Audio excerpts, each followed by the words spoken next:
Sam here. Today I'm going to show you guys how to make a contact page and any other future pages that you want to add to your digital portfolios. So the reason that we're doing this is because of the feedback that we've gotten from a lot of employers that we have shown our digital portfolios to. You know, a lot of them have said that they want an easier to access method of getting your contact information. You know, we do ask you guys to include this on your resume page, you know, phone number, social media, any email addresses that you want to add, but this is essentially going to be a way to remove even more of the barriers for employers to get in touch with you in the future. So to kind of go into this, I've already made an example one over here and this one here, but to give you an idea of what it will look like, I'm going to take this one out. And we're going to go down here to the Pages tab. You're going to navigate over here. Then you're going to click on this little plus right here. Hit that. We're going to title this Contact. And then from here, I'm going to create a text box. And I'm just going to copy and paste the instructions that I had before. This is just more of a blurb about what it is that you'll be adding to this and kind of go into the explanation about why we want you to include this. And then you can just remove this when you're done. So coming down here, we'll make another text box. We're going to call this, we're going to hit bold. We're going to call it phone. Move that to the center, make this a little bit bigger. Come down here, we'll make this a little bit smaller just to add a little bit more visual distinction. And then we're going to copy over, this is just an example number. This is just the journalism building number. I wouldn't just put your actual number when you're doing this, but coming down here.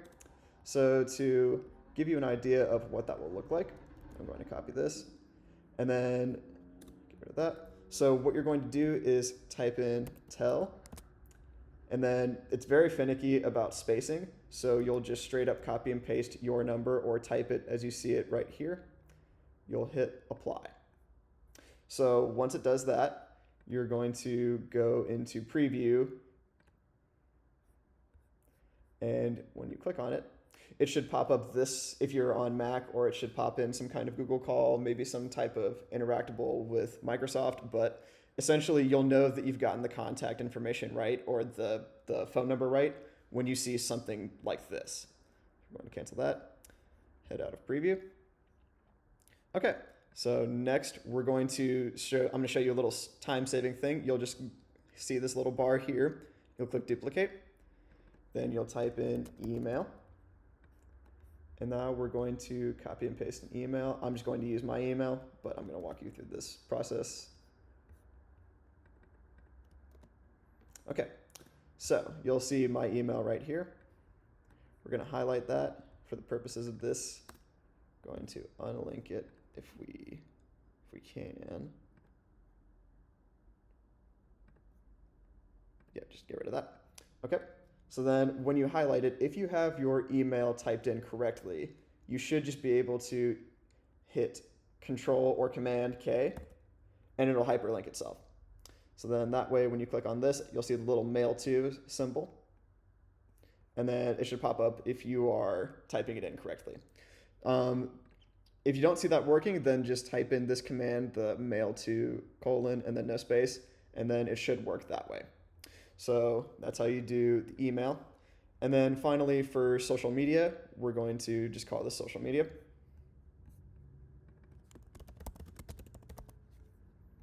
And then we're going to include whatever social media that you're using. We'll do LinkedIn, for example.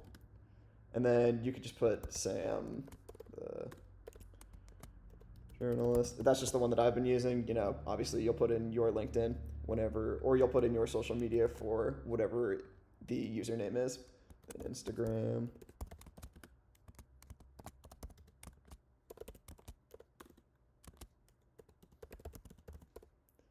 And if you have it, you know, X or Twitter, whichever you want to call it, or whichever you want to use. And so once you have all of that typed in, you're going to simply copy and paste the URL.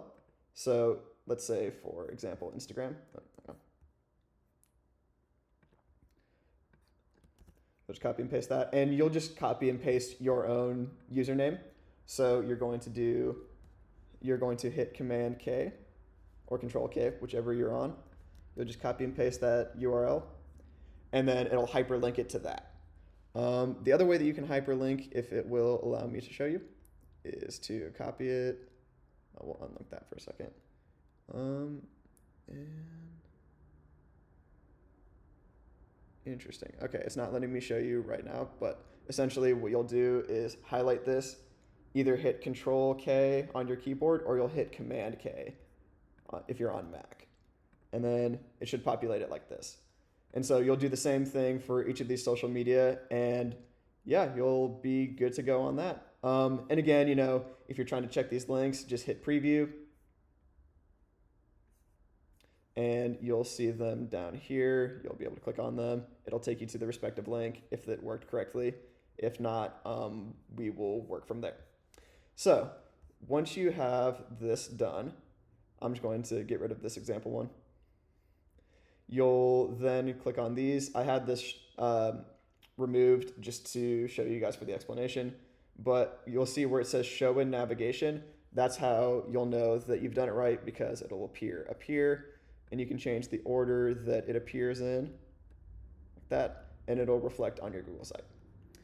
And if you wanted to hide it, you just click on these buttons again and hide from navigation. You could duplicate the page. You can make this the page that people land on when they click on your link. And you can change a couple of other properties, add sub pages, kind of like the page right here, the writing page that we've done. And you can just hide it from navigation completely, or you can just delete it. So now that you'll see how we have that done over here, you'll click on publish. It will ask you if you're good with all of these changes that you've made. Then you'll hit publish. And boom, now you have a content page, and you should know how to do all of the other pages on your Google site. So with that said, if you guys have any questions, again, always feel free to reach out to us, and we'll see you guys next time. Have a good one.